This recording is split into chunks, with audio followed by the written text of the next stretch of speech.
Hello everyone, welcome to Delicious Recipes. എല്ലാവരുടെയും favourite ആയ ഉഴുന്നുവടയാണ് ഇന്ന് ഞാൻ തയ്യാറാക്കുന്നത്. മിക്കവാറും എല്ലാവർക്കും ഈ റെസിപ്പി അറിയാമായിരിക്കും. എങ്കിലും ബിഗിനേഴ്സിന് ഇത് ഹെൽപ്ഫുൾ ആകുമെന്ന് കരുതുന്നു. അപ്പോൾ ഇതെങ്ങനെയാണ് തയ്യാറാക്കുന്നതെന്ന് നോക്കിയാലോ. അതിനുവേണ്ടി 1 കപ്പ് ഉഴുന്നാണ് ഞാൻ എടുത്തിരിക്കുന്നത്. 250 ml കപ്പിന് 1 കപ്പാണ് എടുത്തത്. ഇനി ഇത് നല്ലതുപോലെ കഴുകിയ ശേഷം കുറച്ച് വെള്ളം ഒഴിച്ച് ഇത് കുതിർത്ത് വെക്കണം. 2 മണിക്കൂറാണ് ഞാൻ ഇത് കുതിർത്ത് വെച്ചത്. അതിനുശേഷം വെള്ളമൊക്കെ ഊറ്റി കളഞ്ഞ് ഒരു സ്ട്രെയിനറിൽ വെച്ചിരിക്കുകയാണ്.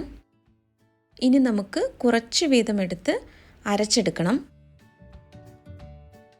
മിക്സിയുടെ ഏറ്റവും ചെറിയ ജാറിലാണ് ഞാനിത് അരയ്ക്കുന്നത്. അതുകൊണ്ട് തന്നെ നമുക്കിത് കുറച്ച് വീതം എടുത്ത് വേണം അരയ്ക്കേണ്ടത്. ഇതിപ്പോൾ ഫസ്റ്റ് ബാച്ചാണ് ഞാനിവിടെ അരച്ചെടുത്തത്. നല്ല തിക്കായിട്ടാണ് ഇത് അരച്ചെടുത്തിരിക്കുന്നത്. ഒരു കാര്യം പ്രത്യേകം ശ്രദ്ധിക്കേണ്ടത്, ഇത് നമ്മൾ അരയ്ക്കുന്ന സമയത്ത് കൂടുതൽ വെള്ളം ഒഴിക്കാൻ പാടില്ല. ഓരോ ടേബിൾ സ്പൂൺ വീതം ഒഴിച്ചൊന്ന് അരയ്ക്കുക. ആവശ്യമെങ്കിൽ വീണ്ടും ഒരു ടേബിൾ സ്പൂൺ ഒഴിക്കുക. അങ്ങനെ ഏറ്റവും കുറഞ്ഞ അളവിൽ മാത്രം വെള്ളം ഒഴിച്ച് ഇത് അരച്ചെടുക്കണം. ഇപ്പോൾ ഇവിടെ എല്ലാ ഉഴുന്നും ഞാനിവിടെ അരച്ചെടുത്തിട്ടുണ്ട്. ഇനി ഇത് കൈകൊണ്ട് നല്ലതുപോലെ ഒന്ന് മിക്സ് ചെയ്തെടുക്കണം.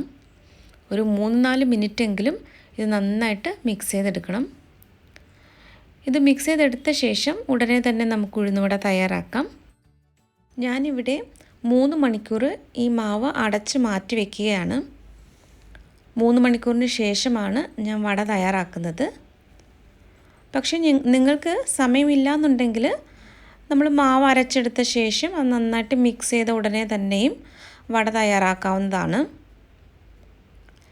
ഇനി ഇതിലേക്ക് കുറച്ച് ഇൻഗ്രീഡിയൻസ് കൂടി ചേർക്കാനുണ്ട്.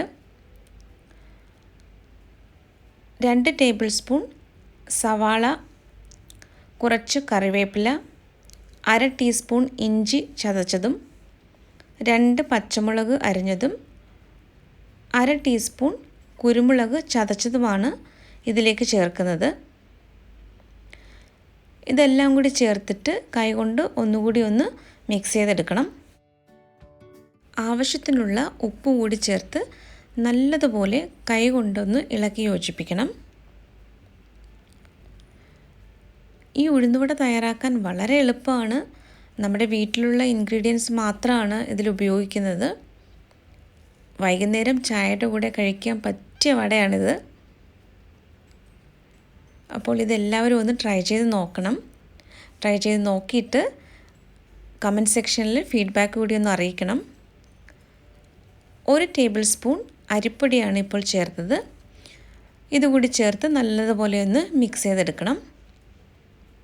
ഞാനിവിടെ ഒരു പാനിൽ കുറച്ച് എണ്ണ ചൂടാകാൻ വെച്ചിട്ടുണ്ട്.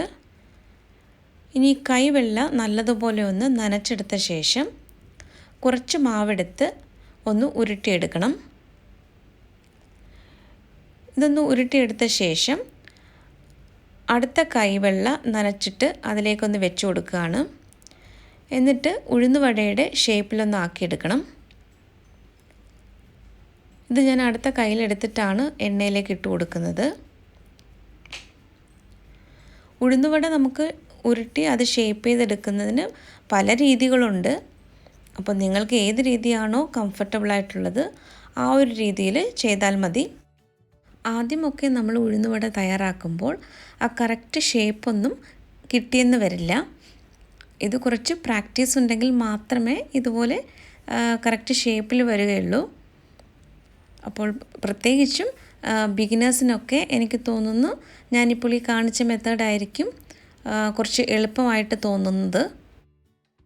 3-4 തവണ ചെയ്തു വരുമ്പോൾ കറക്റ്റ് ഷേപ്പൊക്കെ നമുക്ക് കിട്ടിക്കോളും. ഇത് 2 വശവും നല്ലതുപോലെ ഒന്ന് മൊരിഞ്ഞു വരണം. ഇപ്പോൾ ഇവിടെ കളറൊക്കെ നല്ല മാറി നല്ല മൊരിഞ്ഞു വന്നിട്ടുണ്ട്. ഇനി ഇത് നമുക്ക് എണ്ണയിൽ നിന്നും എടുത്ത് മാറ്റാം. അങ്ങനെ ഫസ്റ്റ് ബാച്ച് ഇവിടെ റെഡിയായി കഴിഞ്ഞു. ഇത് പുറമേ നല്ല ക്രിസ്പിയും ഉള്ളിൽ വളരെ സോഫ്റ്റുമായിട്ടുള്ള വടയാണ്. ഇതുപോലെ ബാക്കിയുള്ള ഉഴുന്നുവടയും നമുക്ക് ഫ്രൈ ചെയ്തെടുക്കാം.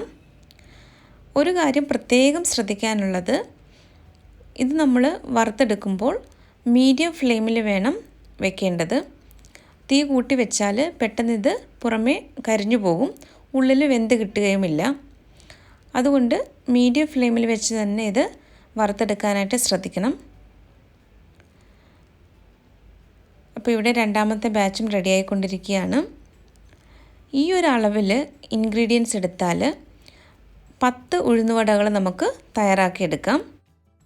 അങ്ങനെ എല്ലാവരുടെയും ഫേവററ്റായ ഉഴുന്നുവടയാണ് ഇവിടെ റെഡി ആയിക്കൊണ്ടിരിക്കുന്നത്. അപ്പോൾ ഇന്നത്തെ റെസിപ്പി എല്ലാവർക്കും ഇഷ്ടമായെന്ന് കരുതുന്നു. റെസിപ്പി ഇഷ്ടമായാൽ ലൈക്ക് ചെയ്യാനും ഷെയർ ചെയ്യാനും കമൻറ്റ് ചെയ്യാനും മറക്കരുതേ. ചാനൽ കൂടി ഒന്ന് സബ്സ്ക്രൈബ് ചെയ്ത് സപ്പോർട്ട് ചെയ്യണം. മറ്റൊരു നല്ല റെസിപ്പിയുമായിട്ട് വീണ്ടും വരാം. താങ്ക്